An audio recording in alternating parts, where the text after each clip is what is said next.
اللهم صل وسلم وزد وبارك على سيدنا محمد وعلى اهله وعلى اصحابه اجمعين.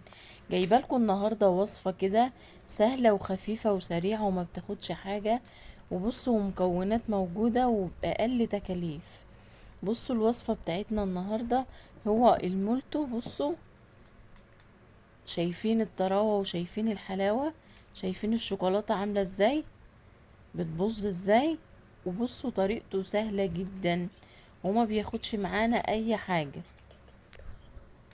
يلا نشوف الطريقة مع بعض. نبتدي كده نسمي بالله.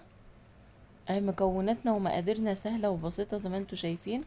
معانا كده نص كوباية زيت، ومعانا سكر، ومعانا لبن اللي هو لبن بودرة، ومعانا فانيليا سايلة زي ما انتوا شايفين كده، ومعانا خميرة. كلها حاجات موجودة عندنا، ومعانا الدقيق زي ما انتوا شايفين.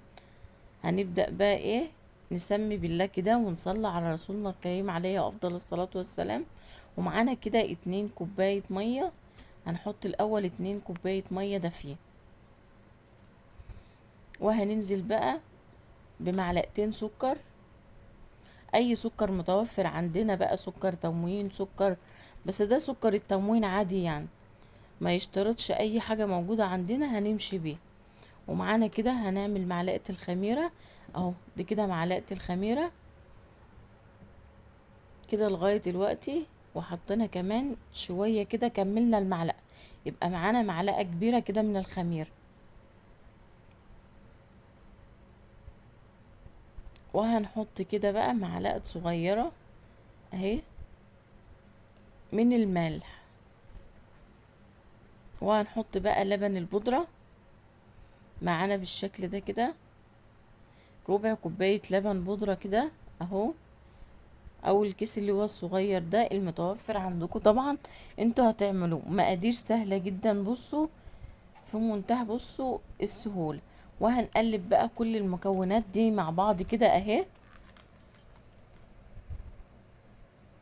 لما كل المكونات السايلة بقى تدوب كده مع بعضها، نفضل نقلب لما السكر يدوب كده، والملح والخميرة وكل ده يدوب في المية.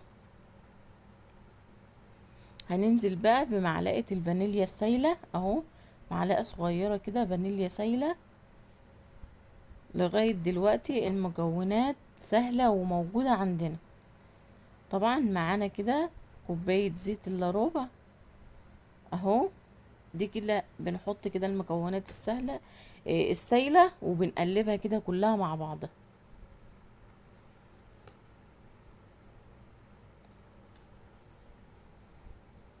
وهنبدأ بقى ننزل بالدقيق بتاعنا اهو.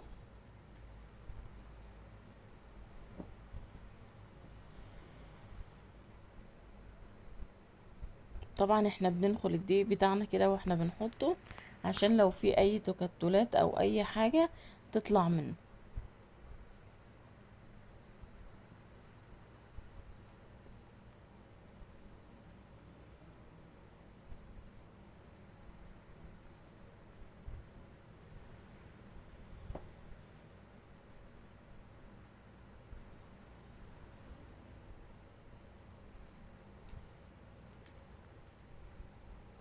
هنبدأ بقى نقلب الدقيق بتاعنا بعد ما نزلنا كده بكيلو دقيق.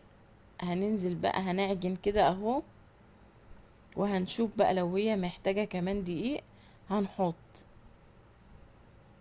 اهو.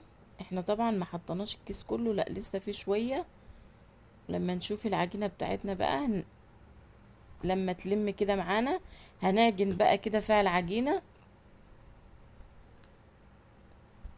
اهو. وكده العجينة بتاعتنا بقى كانت اتعجنت، وكده ايه بنفردها بالشكل ده كده زي ما انتوا شايفين. كده العجينة بتاعتنا طرية بقى بعد ما عجناها. وهنقسمها بقى لقطع زي ما انتوا شايفين كده اهو. لغاية دلوقتي كل حاجة سهلة اهي. هنقسمها كده، هنعملها دايرة طبعا. هنقسم العجينة بتاعتنا وهنفردها بقى على صينية او على اي حاجة زي ما انتوا شايفين كده. وهنقطعها لمثلثات كده صغيرة بالشكل ده كده اهو.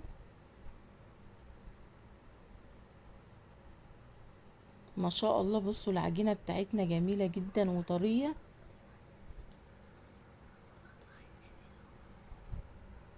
يلا اللي وصل معايا لغاية كده ما تنسوش بقى الاشتراك واللايك والكومنت الجميل كده اللي بيسعدني كده منكم، وتفعلوا زر الجرس عشان يوصلكم مني كل جديد. يلا بقى لو وصلتوا معايا لغاية كده صلوا على النبي عليه افضل الصلاة والسلام. وهننزل بقى بالشوكولاتة بتاعتنا كده، وهنبدأ نلف الرول بتاعنا كده اهو، شايفين بالمنظر ده كده. وهنعمل كده التانية بتاعتنا لتحت، بقى شكلها كده خلاص خلصت. هعمل معاكم كمان واحدة اهو. هناخد المثلث بتاعنا برضو، وهننزل بالشوكولاتة بتاعتنا اهو زي ما انتوا شايفين، وهنقفل عليها بقى كده اهو، وهنلفها بقى كده اهو. المولتو بتاعنا كده بقى سريع وسهل، وبصوا ما بياخدش اي حاجة زي ما انتوا شايفين.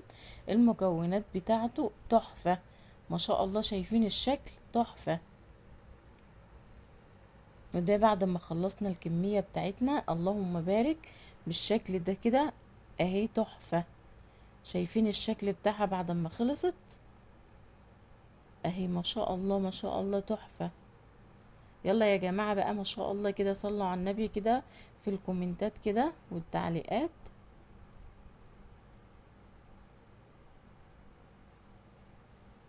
وده كده شكلها بقى وهي دخلت الفرن.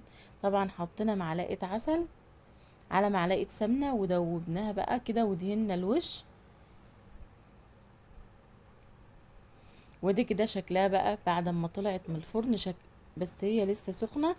شايفين الشكل ما شاء الله. بصوا الشكل بتاعها وهم ازاي، وطريقتها سهلة ومش من ومكونات موجودة معانا ما شاء الله. الطريقة اللهم بارك تحفة اهي. شايفين بقى الشوكولاتة بتاعت اللي فيها بقى بتبظ وبتلظ بقى، وشكلها حاجة وهم. بس طبعا انا مش عارفة امسكها سخنة قوي. يلا اشوفكم في يوم جديد وفيديو جديد، مع السلامة.